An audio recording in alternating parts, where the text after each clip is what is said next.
Et bienvenue dans cette nouvelle émission, c'est François, j'espère que tu vas très bien. Aujourd'hui, nous allons parler de thématiques plus que d'actualité. Nous avons un invité exceptionnel sur cette chaîne aujourd'hui. C'est un invité que nous avons déjà fait intervenir, et notamment en un séminaire physique. C'était en septembre 2019 à Paris. On a eu plusieurs allers-retours dans les deux sens d'ailleurs. On a eu plusieurs échanges et plusieurs interventions. Et aujourd'hui, nous recevons Jean-François Faure et nous allons parler de sujets très folkloriques comme la fin de l'euro, l'inflation sur les marchés, les métaux précieux, les valeurs refuges, j'en passe et des meilleurs. Donc, je vais te donner la parole de suite, Jean-François. Est-ce que tu peux te présenter en quelques secondes et peut-être de suite introduire les différents sujets dont on va parler aujourd'hui? Alors, tout d'abord, bonjour François, bonjour aux auditeurs. Merci de m'avoir invité, de me donner à nouveau la parole. Alors, je suis Jean-François Faure, je suis le président fondateur d'Ocoff.com et de Veracash. Alors, Ocoff.com est une plateforme qui est maintenant d'ailleurs assez ancienne, puisqu'elle a plus de 13 ans, une plateforme d'achat et vente de métaux précieux entre particuliers avec conservation en coffre de haute sécurité. Donc, pour ceux qui ne connaissent pas, par notre biais, alors oui, on peut acheter de l'or pour l'avoir à la maison, mais ce n'est pas l'idée, ce n'est pas le grand intérêt. C'est surtout de l'or qui va être détenu dans des coffres de haute sécurité, qu'il sera ensuite beaucoup plus facile de revendre beaucoup plus rapidement que si on l'avait chez soi, voilà, à la maison ou dans un coffre de banque. Voilà, donc ça, c'est un peu le concept de haut coffre qui a par exemple extrêmement bien marché pendant le grand confinement de 2020, puisque à ce moment-là, tout le monde était chez soi. J'imagine. Voilà, les boutiques étaient fermées, les banques, en tout cas les salles des coffres des banques étaient fermées aussi. Et je peux te dire qu'à ce moment-là, les gens étaient vraiment ravis de pouvoir acheter ou vendre de l'or comme bon leur semblait, par le biais d'un système comme le nôtre qui permet voilà, de distinguer la détention physique qui est là où elle doit être, c'est-à-dire entre les mains de gens dont c'est le métier, là je parle de nous, d'autres personnes qui sont sur le coup, les clients qui doivent pouvoir passer des ordres d'achat ou de vente quand bon leur semble, même à 4 heures du matin. Et à 4 heures du matin, les boutiques elles sont fermées. Voilà. Donc, voilà. C'est pour ça que ça a plutôt bien marché. Et puis, il y a Veracash. Et Veracash, pour ceux qui ne connaissent pas, c'est c'est l'équivalent d'une monnaie, en fait. En tout cas, ça s'utilise comme ça. C'est adossé à un wallet, donc à un compte en métaux précieux, donc que l'on va un petit peu assembler comme on le souhaite. On peut mettre dedans de l'or, de l'argent, différents types d'or d'ailleurs, de l'or lingot ou de l'or pièce, et l'utiliser quand on le souhaite par le biais d'une carte de paiement. Bon, voilà, en gros, si vous voulez payer un achat ou faire un retrait de cash avec derrière, en fait, non pas des euros, mais de l'or en sous-jacent, eh bien voilà, Veracash le permet. Ça a trouvé son petit public. Ça marche plutôt très bien. C'est vraiment une structure qui a le Mhm. vent en poupe aujourd'hui. Oui, oui, bah, je tiens à préciser d'ailleurs que ça fait pour ceux qui me suivent, en tout cas ceux qui sont les fidèles de l'émission ou même finalement de ce qu'on propose, ça fait fort longtemps que je parle de coffre et de Veracash. Donc, je tiens à le préciser, moi, bah, c'est le cas à chaque émission, je ne fais intervenir que des personnes dans lesquelles je crois en leur service et que je les utilise, parce que moi-même, à titre personnel, je crois que je suis client Veracash ou coffre depuis 2015-2016 et que je mets en avant ces deux sociétés depuis 2007, effectivement. Donc, il y a pas mal de personnes, je pense, qui, qui vous ont connu avec le contenu que j'ai pu créer. Mais voilà, toujours très, très, très bien. Moi, toujours très satisfait. Et je tiens à le préciser dès le début de l'émission, ce n'est pas un placement de produit ou quoi que ce soit. C'est toujours de faire intervenir les personnes qui me sont proches et dans lesquelles je suis satisfait. Euh, Jean-François, du coup, est-ce que, voilà, bientôt fin 2022, bientôt la fin de l'année, ça va arriver très vite. Est-ce que tu pourrais me faire un petit topo sur ce qui s'est passé cette incroyable année encore 2022?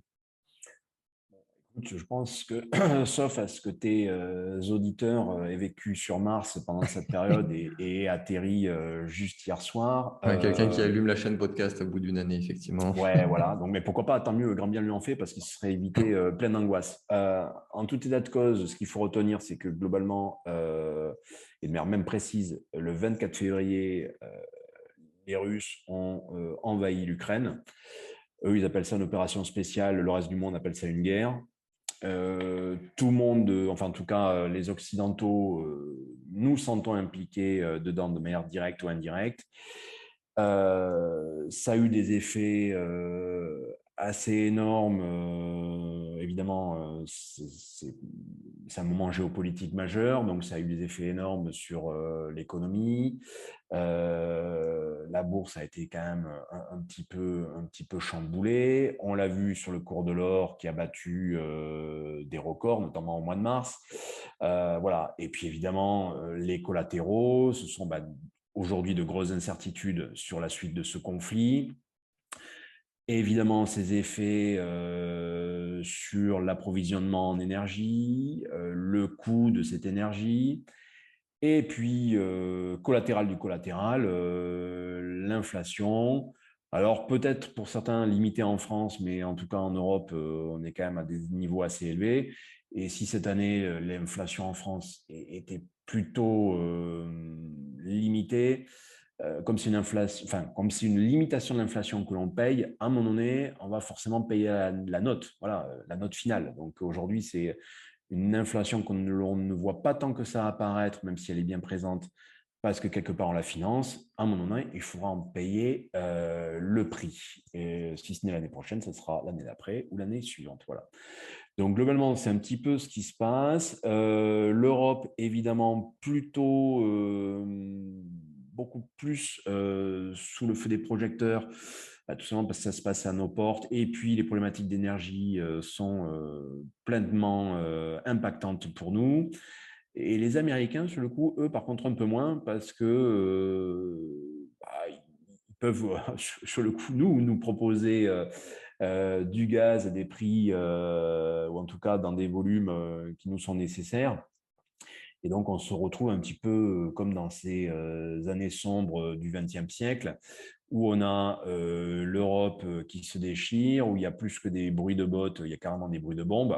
Et ce sont les États-Unis qui, finalement, je ne sais pas comment le dire, mais en tout cas, facilitent ou permettent à ce que la fête continue, entre guillemets, quoi. Donc, je ne sais pas si c'est positif ou négatif, hein, pour donner une petite image de mon propos qui est peut-être volontairement pas clair, hein. Si d'ailleurs vous avez compris Oui, mon pas de jugement propos, non c'est plus. peut-être que je me suis mal exprimé, pour paraphraser quelqu'un d'autre. Mais la Première Guerre mondiale aurait duré 2 fois moins de temps si les États-Unis n'avaient pas financé les belligérants. Si je peux me permettre cette comparaison qui n'est pas raison, évidemment, mais juste pour rappeler que des fois, les malheurs des uns Ouais. peuvent arranger certains autres, voilà, Bon, bref, ceci étant dit, on est en tout cas aujourd'hui clairement dans une logique d'inflation qui est la continuité d'une inflation qui avait déjà commencé bien avant le 24 février. Hein. Nous, le cours de l'or, Clairement. voilà, avait quand même traduit certains mouvements sur l'inflation, sur la valeur des monnaies, etc., avant le 24 février. Et là, on était sur l'après-Covid. Donc là, on est sur quelque chose d'amplifiant et qui, pour certains, pourrait être durable. Et c'est mon avis. Ok, très bien. Bon, c'était une très belle introduction. Enfin, belle, je ne sais pas si c'est le bon terme. Et alors, on va revenir juste sur finalement ton domaine d'expertise, puisque c'est la question qu'on me pose le plus en ce moment. C'est une question technique, c'est une question Mm. nichée. Mais Mm. pourquoi l'or, finalement, qu'on appelle la fameuse valeur refuge, mais pour le grand public, ça reste la valeur refuge, techniquement, d'un point de vue investisseur, quelqu'un qui n'est pas investisseur et qui se dit, qui entend parler de l'or, des métaux précieux, tiens, on va investir là-dedans en temps de crise, en temps de guerre. Comment tu expliques, alors même le but, c'est pas de donner une boule de cristal, de savoir si c'est bien ou c'est pas bien de se positionner maintenant, mais comment c'est passé de 2000 $ à 1600 $ sur l'or, pour reprendre qu'un exemple parmi tant d'autres, mais Non, que non, ça avait mais très vite augmenté au mois de mars, comme tu ta l'as dit, avec ta record. question est évidemment fondamentale. Et en fait, dans ta question, il y en a deux. Tu me parles du cours de l'or, mais aussi tu me parles du cours de l'or en dollars. Et en fait, là, ta question, c'est quelque part aussi quelle est la position du dollar par rapport à l'euro. Parce que Ouais. oui, on est passé de plus de 2000 $ à aujourd'hui 1600. Donc, on peut dire qu'on est clairement sur une tendance baissière en dollars, ou en tout cas qui jusqu'à présent s'est traduit par une baisse. Et je tenterai d'expliquer après, hein. Alors que sur l'euro, on est plutôt sur un plateau, et un plateau qui, pour moi, est un plateau d'un niveau élevé. Oui, Alors, je dis plateau d'un niveau élevé parce que tout simplement aujourd'hui, le niveau où on est, alors vite fait, aux alentours de 1700 euros, c'est ni plus ni moins que le record en euros qu'on avait battu au début 2020, enfin, ou au milieu 2020, oui. quand on était en plein Covid et qu'on avait l'impression qu'on ne passerait pas le jour d'après, quoi.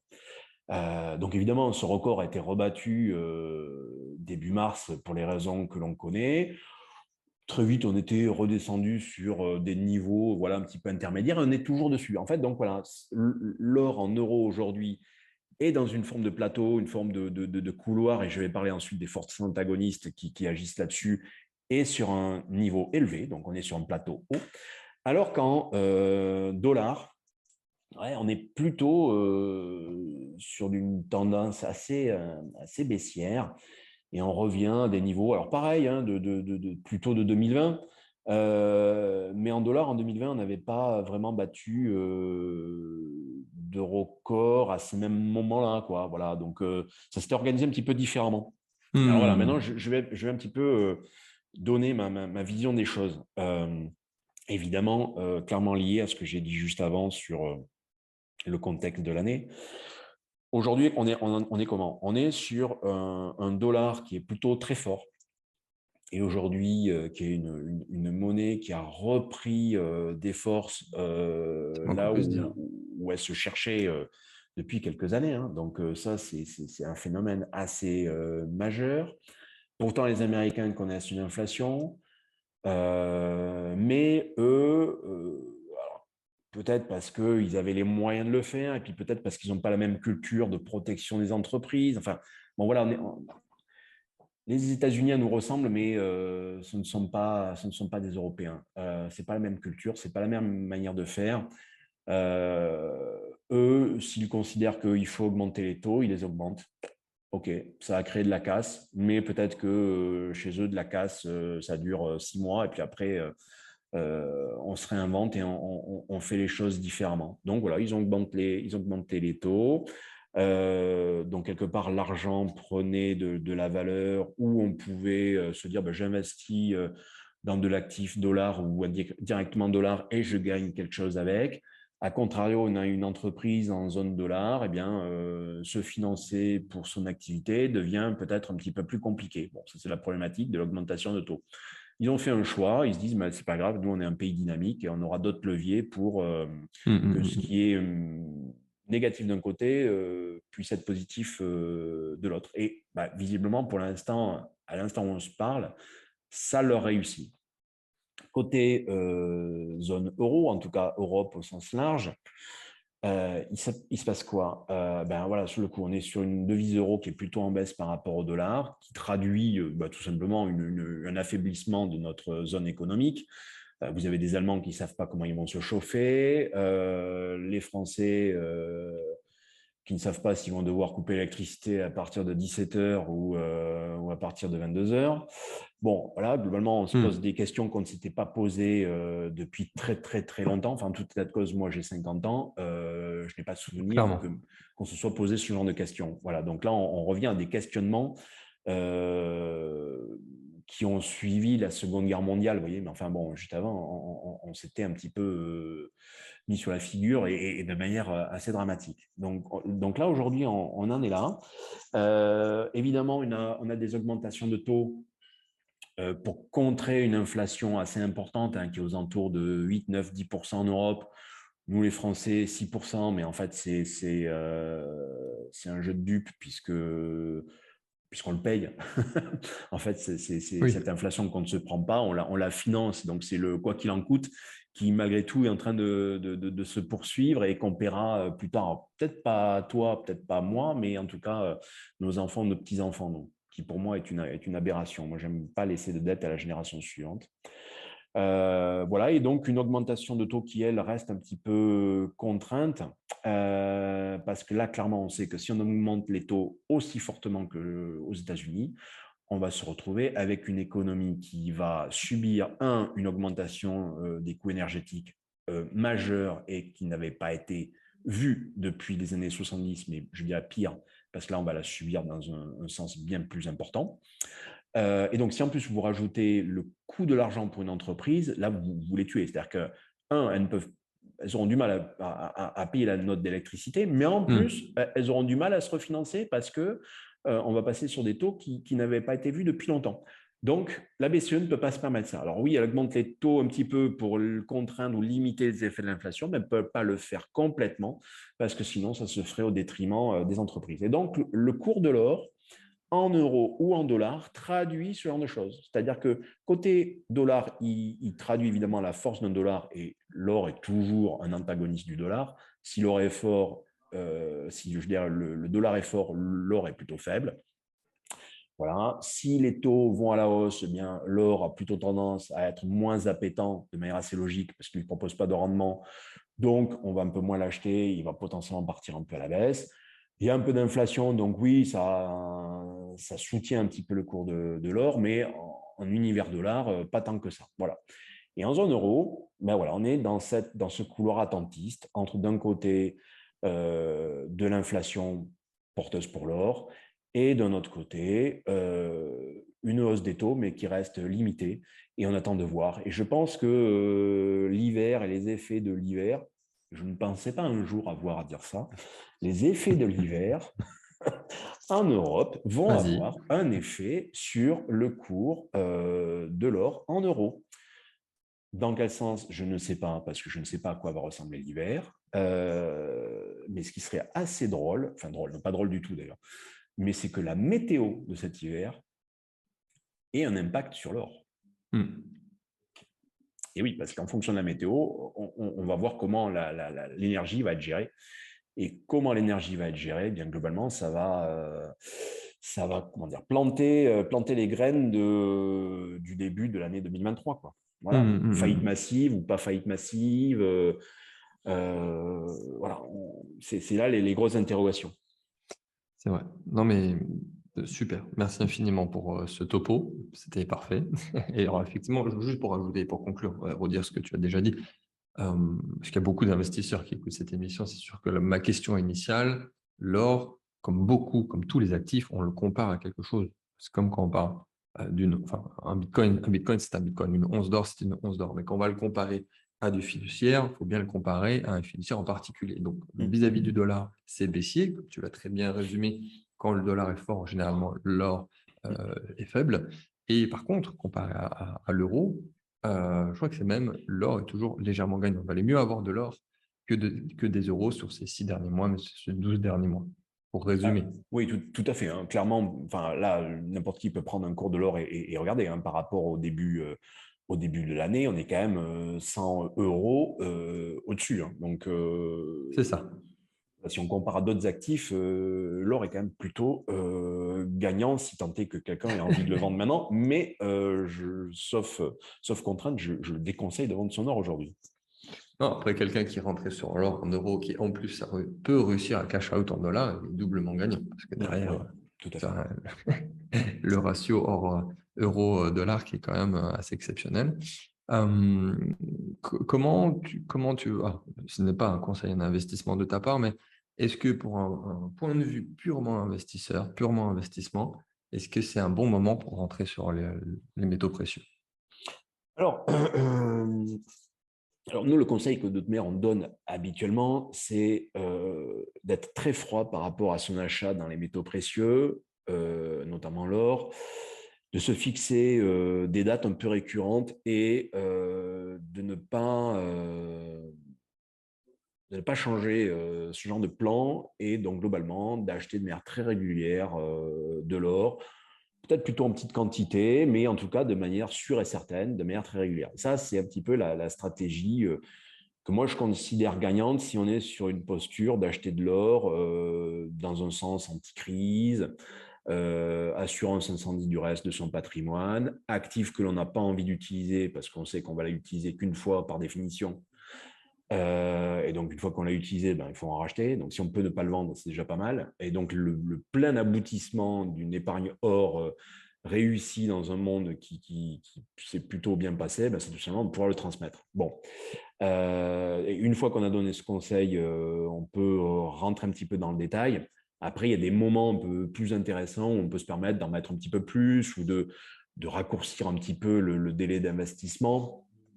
Et ce sont les périodes généralement de repli, les périodes de stagnation où après, en son âme et conscience, on se dit oui, ça c'est une période de stagnation, on est sur un plateau, on est sur un tunnel, enfin on est sur ce qu'on veut. Mais moi, je considère que ça va aller plus tard dans un sens qui peut être non pas nécessairement porteur pour mon investissement, dans le sens où je voudrais le revendre, puisqu'on part du principe que peut-être on ne le revendra pas. Mais de se dire, si je l'achète maintenant et que le monde où les choses s'accélèrent dans le mauvais sens, où ça devient un petit peu dangereux, eh bien, globalement, ma monnaie sera un peu gagnante dans quelques mois ou quelques années Ouais, si je l'achète dans une période qui, pour l'instant, est une période d'attente et qui permettrait de se exactement. positionner peut-être à un bon prix. Donc c'est vrai que, alors, moi, à titre personnel, je serais plutôt, mais là, je parle en mon nom propre. Je sais que ça fait partie des périodes dans lesquelles moi, je me positionne un petit peu. Peut-être un petit peu plus. D'ailleurs, voilà, Ouais. je l'ai fait. Pondération plus importante. Ouais. Voilà. Mais je ne déroge pas à ma règle d'en acheter régulièrement. Voilà, le fameux DCA, Hmm. dollar cost average. Voilà. Bah, globalement, si je peux rajouter quelque chose, c'est-à-dire c'est toujours un des meilleurs conseils qu'on puisse donner, surtout sur un actif comme celui-ci. Certes, une volatilité, mais quand même moins impressionnante que sur d'autres actifs, c'est de DCA, le DCA. Alors, il y a deux façons de DCA. Il y a le DCA où une récurrence, effectivement, euh, par rapport à une date. Ça peut être toutes les semaines, tous les mois, tous les trimestres. Ce qui a été le cas, moi, par exemple, où j'ai beaucoup acheté, enfin, accumulé, pour reprendre un terme également d'investisseur, entre 2015 et 2018. Je pense que je dois avoir une moyenne d'entrée sur 1 200 $. Je crois que Mm. c'était entre 1000 et Oui. 1400. Tu me trompes, Oui. tu Ouais, m'attires non, de c'est tout à fait ça. Ouais. donc, je dois avoir à peu près une moyenne de 1200 sur 4-5 années. Et il y a un DCA où là, il faut être un peu plus attentif, regarder un peu plus le marché, où on va DCA sur des plus bas. Alors évidemment, on ne sait jamais quand c'est le plus bas du plus bas. Le fameux buy de dip pour les investisseurs crypto, c'est toujours très compliqué. Mais quand même, c'est-à-dire que si on peut investir à quelques jours, quelques semaines près sur un creux, parce que c'est plus intéressant, là, il faut suivre le marché. Ça sera un DCA qui sera plus optimal. C'est ce que tu l'as dit indirectement. Oui, oui, C'est bien une sûr. pondération qui est différente. Si on est sur des plus hauts, on va pondérer un petit peu moins. Et si on est sur des plus bas, on va pondérer un petit peu plus. C'est-à-dire Mm, qu'on aura une moyenne d'achat qui sera plus intéressante. Oui, c'est là où il faut avoir quelques petites notions d'analyse technique Hmm. qui font qu'en se positionnant sur ces, alors c'est ce qu'on appelle sur ces zones d'accumulation rationnelle, C'est ça. en fait statistiquement, là où sur un investissement classique, standard,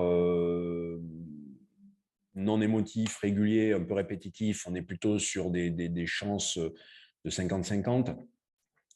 Sur une écoute un peu plus fine de l'analyse technique et de ces zones d'accumulation rationnelle, on peut facilement passer de 50 à 65, voire 70, ce qui est pas inintéressant, mais ça demande un petit boulot. Alors sur l'or, ok, on est volatile, mais en fait, c'est pas non plus quand même le Bitcoin.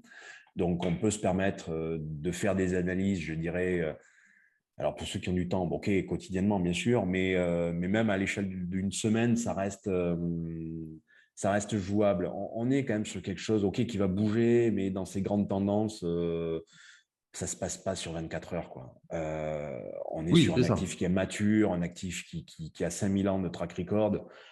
Sa vie ne se joue pas aujourd'hui, ne se joue pas dans une heure, même si des fois, notamment pour les nouveaux, Celui qui vient d'investir juste à l'instant et qui se prend un moins de 3% dans la journée, il se dit, mais c'est quoi ce beans, quoi? Mais qui se rassure, Ouais, ça lui, dépend. certains, Si c'est un investisseur sur crypto, il va dire, bon, la routine, j'ai oui, non, l'habitude. voilà, c'est rien. Et quelqu'un qui l'avait oublié, c'est ce qui pourrait lui arriver en pire sur la livre sterling, qui en ce Ouais. moment est bien plus volatile que l'or. Donc voilà, c'est là où il faut prendre un petit peu de recul. Mais comme tu le dis, effectivement, il peut y avoir une méthode un peu plus efficiente, qui nécessite un petit peu de temps, mais je dirais qui est presque amusante. Donc, C'est ça, c'est ça. Ça nécessite pas non plus d'être un expert de non, trading depuis 10 ans. du tout. Après, comme tu le dis, les zones d'accumulation rationnelle, c'est peut-être un autre conseil, mais en tout cas, ce que j'applique chez moi, c'est que dire que tout ce qui est en dessous de 1 700 $ pour l'or, c'était une des bonnes soldes. Donc, je rentrais dedans et que maintenant, je préfère rentrer maintenant un peu plus souvent que quand c'était à 2000 au mois de mars ou même Mm. encore, oui, oui, c'était il n'y a pas si longtemps que ça. Oui, oui, tout à fait, hein, et d'ailleurs, même en euros, hein, je pense Oui, que moi, j'attends ardemment que ça redescende sur les 1600, par exemple, quoi. Voilà, en euros. Là, c'est peut-être un peu devenu un peu trop attentiste. En fait, ça n'a pas empêché de se positionner. Moi, c'est ce que j'ai fait. Mais par contre, je ne vais pas nécessairement en rajouter plus que le petit récurrent que j'avais prévu chaque mois. Maintenant, j'attends que ça baisse un petit peu plus pour renforcer un petit peu. Bon, ça, c'est ma stratégie perso, très tu bien. vois. Et moi, c'est une stratégie euro. Je n'ai pas de position sur l'or en dollars parce que je ne vis pas en zone dollar. Ok, très bien. Alors, pour ceux qui voudraient peut-être que j'aille un petit peu plus loin, effectivement, il faut, je pense, clairement, au-delà de la technique, parce que là, on parle d'analyse technique, de rentrer au bon moment et de peut-être ressortir un jour ou pas d'ailleurs, D'ailleurs, oui. c'est aussi de bien comprendre ce que ça correspond, dans quel actif on investit et quel problème ça résout et dans quel monde on vit. C'est-à-dire que je suis le premier à le dire, qu'il vaut mieux comment dire, promptement et sans être grossier non plus, accumuler, on va dire, accumuler de l'or, accumuler de l'argent, accumuler du Bitcoin, même pour paraphraser notre cher Robert Kiyosaki ces derniers temps sur Twitter, qui est assez énervé. Je ne sais pas si vous avez tous suivi, mais je vous invite à regarder le compte Twitter de Robert Kiyosaki, qui est assez virulent et qui dit voilà, que maintenant, il fait au maximum pour avoir le moins de dollars possible et accumuler le plus possible de Bitcoin, d'or et d'argent, ce qui est un bon conseil finalement, parce que je suis aligné avec ce qu'il dit, mais tout ça pour dire de bien comprendre dans quoi on investit. Si on investit dans le Bitcoin ou dans l'or, on n'investit pas juste pour gagner de l'argent et avoir in fine plus d'euros. Si finalement on est convaincu que l'euro n'a pas ou presque pas d'avenir, et à l'inverse, si on pense que Bitcoin va remplacer d'un côté l'aspect économique fiduciaire et que l'or est toujours un bien meilleur moyen, même potentiellement de faire des échanges ou de l'argent, parce que c'est plus facile comme avec l'argent, et d'avoir une valeur refuge. Donc, au-delà de bien rentrer au bon moment d'analyse technique, il y a aussi le fondamental, c'est dans quoi on investit. Et là, je pense qu'on va les garder, ces actifs, que ce soit crypto-actifs, BTC, je ne parle pas des autres crypto-actifs, mais BTC, or et argent. Je ne sais pas ce que tu en penses, mais de bien comprendre vis-à-vis du contexte actuel, du contexte global, économique, financier, fiduciaire. Et là, ça arrivera une autre question qui arrive après, mais qu'en penses-tu de ce que je viens d'exposer? Alors moi, je suis complètement en phase avec toi. De toute manière, moi, l'or, je ne l'ai jamais, à titre perso, appréhendé comme un instrument spéculatif, parce qu'à titre personnel, ça ne Tout à fait. m'intéresse pas. Alors, tu vois, là, sur le coup, j'ai un discours qui est très, très détaché du sujet. Et pour autant, évidemment, je suis investi en or, puisque ça a été ma problématique de cela 15 ans, et de me dire, mais comment je fais pour acheter de l'or? C'est comme ça que Au Coffre est né. Au même titre que quelques années après, je me suis intéressé aussi au Bitcoin pour à peu près les mêmes raisons, mais sur des cycles un Mm. petit peu différents, et qui d'ailleurs maintenant s'affirment clairement comme étant des cycles différents. Et ça, c'est très bien, parce que Oui, moi, j'aime bien pouvoir me oui. couvrir. Un cycle couvre un autre cycle. Et je n'aime pas me sentir impacté par, typiquement, par exemple, en 2008. Bon, voilà, on se prend une crise boursière. Celui qui, à ce moment-là, n'avait pas un actif contre-cyclique se retrouvait bien embêté. Ou, par exemple, début 2020, mars 2020, krach boursier, bam, tu te prends moins 30, moins 40. Si tu n'as pas un actif, alors à ce moment-là, comme l'or, pour équilibrer ta perte, ta ligne va se dénouer, mais franchement, de manière très décevante, quoi. Voilà. Donc moi, voilà, c'est un petit peu comme ça que l'or a été appréhendé.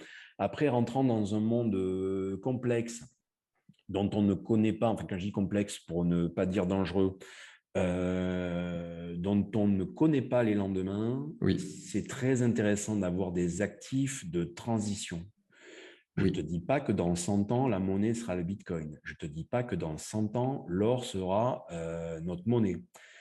Par contre, si un euro explose, ou un dollar, ou quoi que ce soit, enfin, qui est quelque chose de funeste qui leur arrive, et ça pourrait tout à fait arriver.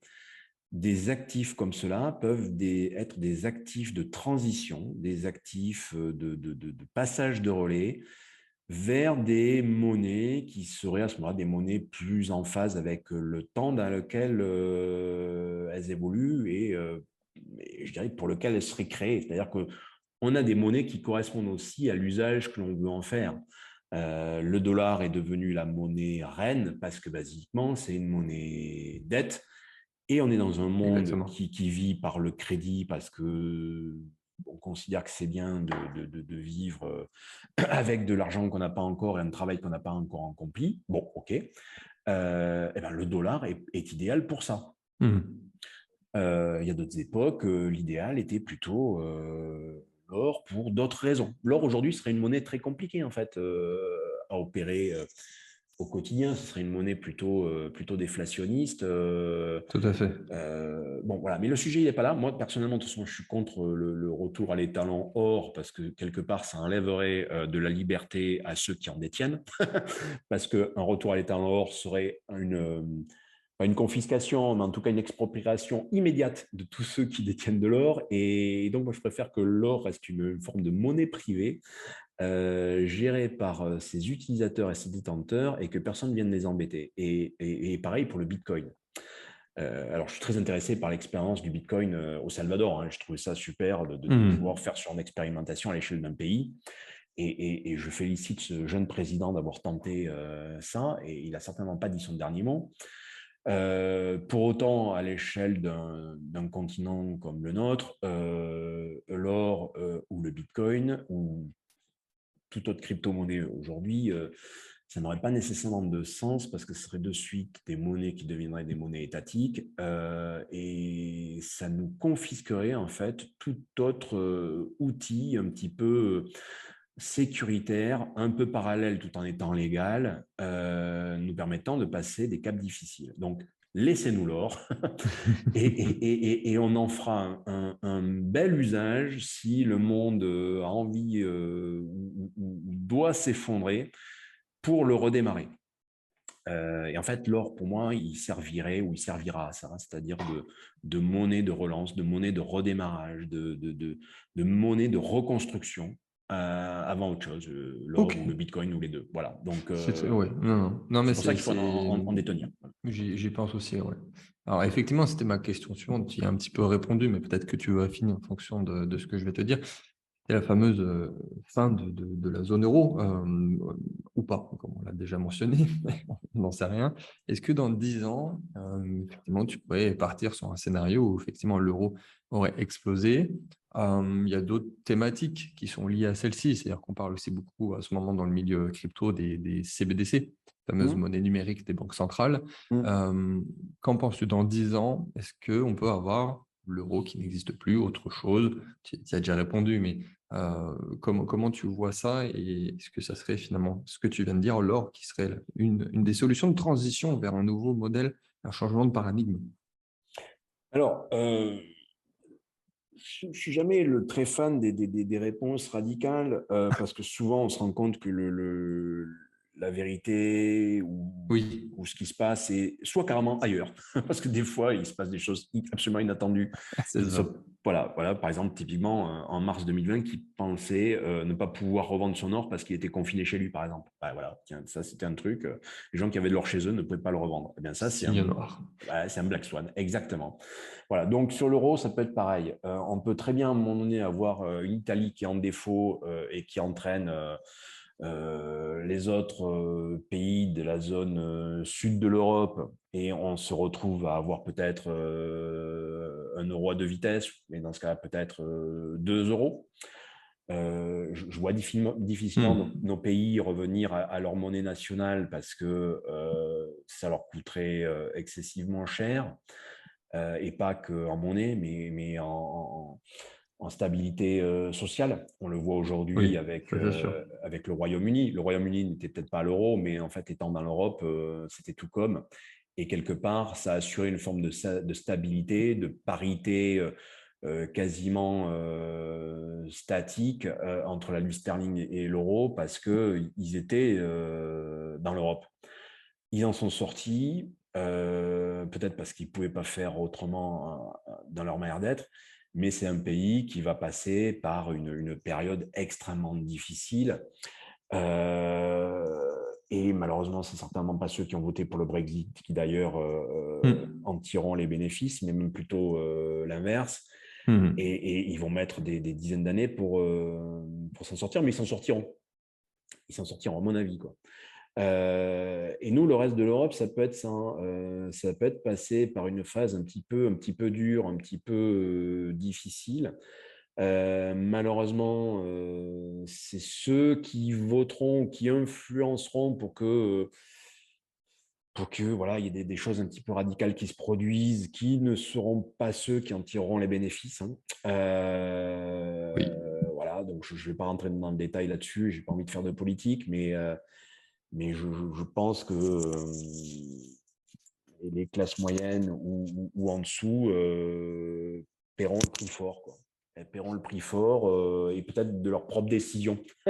Parce qu'au final, c'est elles certainement qui prendront des décisions un Oui, petit peu ça reste radicales. une majorité. Ouais.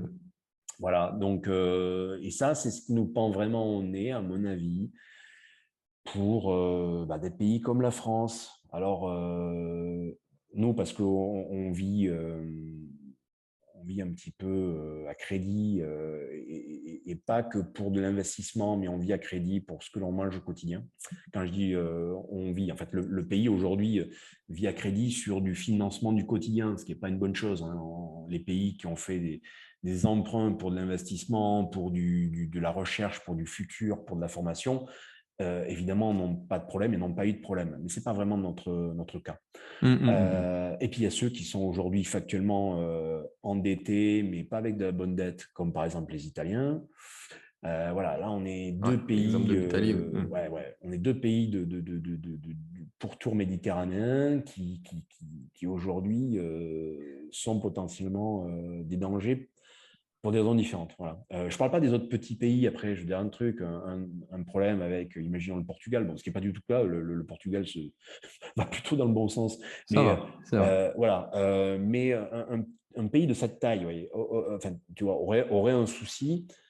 C'est gérable par les autres parce que quelque part, on a déjà connu la crise de l'euro en Oui, 2011, on a connu la la Grèce en 2015, Grèce. etc. Voilà. Bon, ça, on sait gérer. L'Italie, on ne saura pas gérer. La France, on ne saura pas gérer. Hum. Voilà. Et le Black Swan, le Black Swan, c'est de se dire, ah tiens, il arrive un truc grave à l'Allemagne, et là, clairement, on ne va pas savoir gérer. C'est ça le Black Swan. Oui, si on part sur l'Allemagne, effectivement, ça peut être dramatique. Mais oui, parce que l'Allemagne, en fait, était solide et avait une balance positive, etc., parce que l'énergie était gratuite. L'énergie était Hum. gratuite. Elle avait balisé son modèle énergétique et donc son modèle de production, j'allais dire pour les milliers d'années qui suivent, mais j'exagère à peine, quoi. Dans la vision, c'était ça, oui. Mais c'était ça. Et là, patatras, Clairement, clairement. tout leur modèle économique était basé sur une énergie pas chère, abondante, qui arrive par un robinet magique, qui est la continuité d'un tuyau qui arrive d'un pays magique, quoi. Enfin, la Russie n'est pas un pays magique et le tuyau n'est pas magique non plus. Pour preuve, aujourd'hui, le tuyau, il a pété et maintenant, l'énergie, elle arrive d'ailleurs à des prix délirants. Voilà. Et ils rallument des centrales à charbon. Ils tirent les oreilles des Français parce qu'ils auraient voulu avoir de l'électricité pas chère nucléaire parce qu'ils sont plus capables d'en produire. Sauf que nous, on est en maintenance et donc on leur dit bah ouais, mais non. C'est ça. Bon, On ne voilà. peut pas encore. Non, c'est ça. Donc, en fait, Oui, c'est après, ça. avec les Voilà, questions l'Europe, c'est ça d'énergie. aujourd'hui. Oui, C'est un oui, c'est peu ça. cette forme de pâte à caisse, on découvre les choses en les voyant arriver, un peu comme ces renards aveuglés par les phares d'une voiture. C'est un peu nous aujourd'hui, quoi. Alors, comment tu peux parler d'une solidité de monnaie? Comment tu peux parler d'un avenir radieux quand tu ne sais pas déjà te positionner au milieu de la route, quoi. Oui, mais après, il y a le problème de la dette aussi, parce que clairement, ça j'ai déjà dit dans une émission précédente, mais le principe même de la dette, il y a trois dettes, celle du particulier, de l'entreprise et de l'État. Mm. C'est quand même ce qui aboutit à tous les maux de la planète. Tout à S'il y a pas fait. le principe de la dette, forcément, il n'y a pas de croissance, c'est sûr. On n'est pas dans une abondance comme on l'a connue jusqu'à maintenant, mais il n'y a pas tous les problèmes qu'on a, à commencer même par le réchauffement climatique, C'est ça. et de pouvoir tenir le rythme et de toujours courir après une résolution de problème, de choses qu'on a engendrées par le fait que le problème, il est comme ça. Enfin, que la Oui, situation est comme ça par la dette. c'est ça. Mais là, on va avoir une accumulation de ces trois dettes. Ouais. Payées au prix fort et avec des fondamentaux qui ne sont pas des remboursements de cette dette ou une transcription du pourquoi de cette dette par quelque chose qui sera un mieux demain. Non. La dette du particulier de l'année prochaine va être une dette pour passer un cap difficile. Ça ne va pas être une dette pour acheter un véhicule à hydrogène. Non. Ça va être une dette pour boucler des Exactement. fins de mois Et parce ça, qu'on c'est un gros était. problème. Et voilà. Et les foyers français ou même européens étaient sur des modèles économiques de famille qui étaient basés sur, pareil, sur de l'énergie pas chère, etc. Là, on va redécouvrir que l'énergie va occuper une partie du budget. Qui dit énergie, eh ben, donc dit coût pour se loger. Et puis, comme ça touche aussi les entreprises, ben, ça va être aussi le coût de l'alimentation parce que euh, si tu aimes la salade et les carottes, dis-toi que l'hiver, il faut un peu les chauffer. Donc, ben, tout ça, ça a un coût. Tout a un coût. Donc là, ben, je parle du deuxième volet de dette que tu évoquais, qui est celui des entreprises. Elles vont y être contraintes parce que soit elles disparaissent, soit elles vont faire des crédits pour passer les caps difficiles. Mhm. Et caps difficiles qu'elles vont payer beaucoup plus cher puisque les taux d'intérêt ont quand même augmenté. Voilà. Donc il y a ça. Et puis à la fin, la dette des États, alors qui est peut-être la moins grave, parce que celle-là, on peut la faire rouler, on peut C'est la. ça, on peut l'annuler. Alors, ouais, on pourrait peut-être l'annuler, enfin, l'annuler, mais Dans certaines conditions. dans certaines conditions, parce Mhm. que tu peux le faire une fois, tu ne le fais pas deux. Et si tu le fais une fois, il faut que tu le fasses bien parce que tes Ah bah ça, il y a des créanciers, choses tu à ne les faire reverras pas proprement. venir, quoi. Voilà, tu Ah, vois, ça, ton retraité japonais, tu vas le voir une fois, mais pas deux, quoi. Tu vois, il ne va pas te c'est un prêter. bon exemple quand on parle de Voilà, dette pour le Japon. Ouais. Mhm. voilà, ouais. Donc voilà, c'est ça un petit peu le danger. Tu as bien fait de mettre le doigt dessus et ça reste amplifiant et malheureusement pas sur des principes qui seraient un mieux vivre Clairement, c'est dans ça. 5 ou 10 ans. Tu vois, voilà, c'est pas de Mhm. Mhm. l'investissement sur la transition écologique, c'est pas de l'investissement pour avoir de l'hydrogène vert. Non, on est loin de C'est le ça, quoi. problème. Non, Bah, c'est voilà. exactement ce qui s'est passé, même Covid sur l'année 2020 et Pareil, 2021. C'est que pareil, pareil. les milliards qui ont été imprimés, il y a même eu une petite tendance sur plusieurs mois où les Américains ont déjà qui surconsomment, mais encore plus consommé que d'habitude sur leur profil habituel, sur ce qu'ils font d'habitude, mais encore pire, parce qu'ils ont reçu de l'argent. Enfin, certains, on en avait vraiment besoin, mais et pas pour du changement, pour de la Mhm. consommation habituelle. Tout à fait. Et pour ceux qui veulent aller un petit peu plus loin, toujours, vous avez la conférence que j'ai donnée là, au mois de mai au dernier séminaire, que j'ai retourné, amélioré et que vous avez à disposition gratuitement dans la description. C'est une vidéo privée, donc là, c'est pour ça que je vous mets le lien directement dans la description. Pour ceux qui n'ont pas pu le voir, j'aborde tout ça, hein. C'est tout ce qui est souveraineté monétaire, souveraineté énergétique, même alimentaire. Vous avez le détail qui est dans cette vidéo. Dernière petite question, peut-être, Jean-François, peut-être un peu plus légère, si j'ai envie de dire, une question d'un abonné euh, qui est un peu flou et qui dit pourquoi privilégier un métal à un autre, pourquoi privilégier l'or, par exemple, plutôt que l'argent. Alors, elle n'est pas très précise, je pense qu'il parle d'un point de vue invest ou peut-être. Ouais, Ouais, oui, oui, parce qu'on est sur des métaux qui sont quand même pas c'est pas les mêmes leviers. l'argent métal, par exemple, n'est pas une monnaie. L'or en est une. Aujourd'hui, l'or est quasiment de facto un peu la troisième monnaie au monde. L'argent Hmm. métal, clairement pas. Ah, c'est beaucoup plus petit en termes de capitalisation déjà. Oui. Oui, il y a ça, et puis même dans les usages, enfin, tu n'as pas des banques qui, à la fin de la journée, plutôt que de faire des équilibrages entre elles, le font très facilement en or, plutôt que des fois le faire en devise parce que ça leur coûte moins cher. Elles ne s'imaginent pas le faire en argent métal. Ouais. Tu n'as pas entendu parler de tel ou tel pays qui a acheté des armes en les payant en argent métal. Ou en remboursement de dette, en payant avec de l'argent métal. Non, voilà, tout ça, ça existe en or, ça n'existe pas en argent métal. Donc l'argent métal n'est plus une monnaie. Voilà. Ça a été d'ailleurs la grande monnaie du 19e siècle. Hein. Souvent on parle de l'or, mais en fait, c'était plutôt l'argent métal. C'est clairement pas la monnaie d'aujourd'hui. Voilà, donc Non, mais très bien, je pense que là, c'est tu un as bien actif répondu. industriel. Voilà, en C'est fait, disons ça. que l'argent métal, on va dessus. C'est aussi, il faut pas aborder le sujet aussi, c'est le côté industriel de la chose. Hmm. Voilà, il faut le voir avec le prisme industriel. C'est l'argent métal. Est-ce qu'on le voit comme un métal de transition énergétique qui accompagne voilà, tout ce qui est panneaux solaires, etc. Voilà, ok, ça a du sens. Est-ce qu'on l'appréhende par rapport à la quantité qui reste dans le sol? Oui, non. Voilà. L'or, c'est tout autre chose. Donc, Hmm, hmm, hmm. c'est ce qu'il faut retenir. Exactement. Bon, après, pour un investisseur, diversifier et avoir les deux. Mais bien Surtout sûr, que vous évidemment. proposez les deux sur Veracash et au coffre. Et, Évidemment. euh, et pour revenir sur Robert Kiyosaki, j'y pense encore une fois, mais il est en train de faire un all-in sur l'argent. Et le monsieur est très convaincu par le silver en ce moment même. Mais effectivement, faites les choses bien. Mettez Ouais, pas tout dans le non. panier, même en interne d'un marché comme ceux des métaux précieux, Mm. diversifiez un petit peu. Et je mettrai aussi dans la description des liens pour Veracash et au coffre avec une petite réduction, ce que vous proposez quand quelqu'un rentre la première fois dans le système avec une réduction sur les frais sur le premier investissement. Je Mm. mettrai tout ça dans la description.